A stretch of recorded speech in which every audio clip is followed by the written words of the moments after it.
Hey everyone, and welcome back to the channel. Today, we're diving into a topic that has sparked countless debates among aviation enthusiasts for decades. Which aircraft was the absolute fastest fighter of World War II? When we talk about speed, it's not just a number on a spec sheet. In the deadly skies of the Second World War, speed meant survival. It meant dictating the terms of engagement, escaping danger, and getting the jump on your opponent.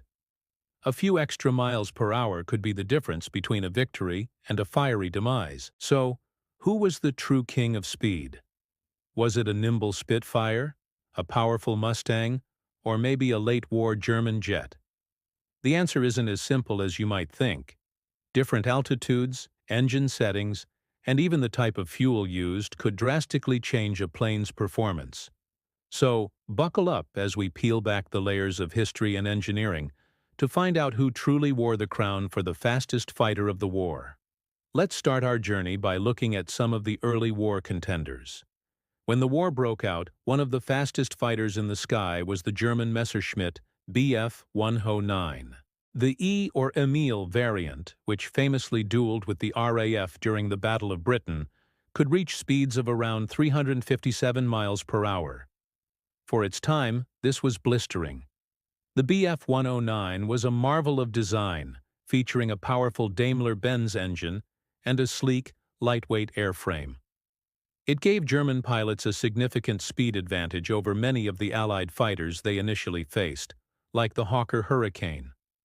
On the Allied side, the British had their own speed demon, the Supermarine Spitfire. The early MQ-1 and II Spitfires were neck and neck with the Bf 109. Clocking in at about 360 miles per hour. The elegant elliptical wings of the Spitfire weren't just for looks. They provided excellent aerodynamic efficiency, and its Rolls-Royce Merlin engine was a masterpiece of engineering. This legendary rivalry between the 109 and the Spitfire defined the air war over Europe in the early years, with each side constantly pushing for that slight edge in speed and performance. As the war progressed, the need for speed only intensified. The arms race in the sky was relentless. In the United States, engineers at Republic Aviation were working on a beast of a plane. The result was the P-47 Thunderbolt. This thing was a monster, the heaviest single-engine fighter of the war. But with a massive Pratt & Whitney R2800 double WASP engine and an innovative turbo-supercharger system, the P-47 could haul itself to incredible speeds, especially at high altitudes. The later D models could exceed 430 miles per hour. But perhaps the most iconic American fighter, the P-51 Mustang, truly changed the game. Initially designed with an Allison engine, its performance was decent, but not spectacular. The magic happened when British engineers suggested fitting it with their own Rolls-Royce Merlin engine. The result? The P-51B, and later the bubble-canopied P-51D, became a legend. With the Merlin, the Mustang could scream through the skies at over 440 miles per hour. Its laminar flow wing design reduced drag, allowing it to maintain high speeds efficiently. This combination of speed, range, and firepower made the Mustang the premier long-range escort fighter of the war, capable of protecting bombers all the way to Berlin and back. Meanwhile, on the Eastern Front, the Soviet Union was developing its own impressive line of fighters. While often designed for ruggedness and performance at low to medium altitudes where most of the fighting took place, they were by no means slow. The Yakovlev Yak-3, for example, was one of the lightest and most agile fighters of the war. It was exceptionally fast at lower altitudes, hitting speeds of up to 400 miles per hour. Its superb power-to-weight ratio made it a feared opponent for any German pilot. But what about the Germans? They didn't just sit back and let the Allies take the lead. Facing increasing pressure, German engineers were working on some truly radical designs. One of the most remarkable piston engine fighters they produced late in the war was the Dornier Do 335 Pfeil, which means arrow. This was a truly unique aircraft. It had a push-pull configuration, with one engine in the nose pulling the plane and another in the tail pushing it. This tandem engine layout minimized drag and created a beast of a heavy fighter. The WWII was astonishingly fast for a piston-engine plane, capable of reaching about 400 to 74 miles per hour. Had it entered service earlier and in larger numbers, it could have been a serious problem for Allied bomber crews. It was so fast that when Allied pilots first encountered it, they were often left in the dust, unable to believe what they had just seen. The feel represents the absolute pinnacle of German piston-engine fighter design, a last desperate attempt to regain air superiority with conventional technology. But conventional technology was about to be left behind. The real leap in speed came with the dawn of the jet age. Germany was at the forefront of this revolution. The Messerschmitt, May 262, Schwalbe, or Swallow, was the world's first operational jet-powered fighter. When it appeared in the skies over Europe in 1944, it was a complete shock to Allied pilots. Powered by two Junkers Jumo 004 jet engines, the Me-262 could fly at speeds of up to 540 miles per hour. That's nearly 100 miles per hour faster than the fastest Allied piston-engine fighters like the Mustang. Imagine being an Allied pilot, confident in your P-51, only to see a German fighter approach and then blow past you as if you were standing still. The speed of the Me-262 was its greatest weapon and its greatest defense. It could attack bomber formations and then escape, before the escort fighters even had a chance to react.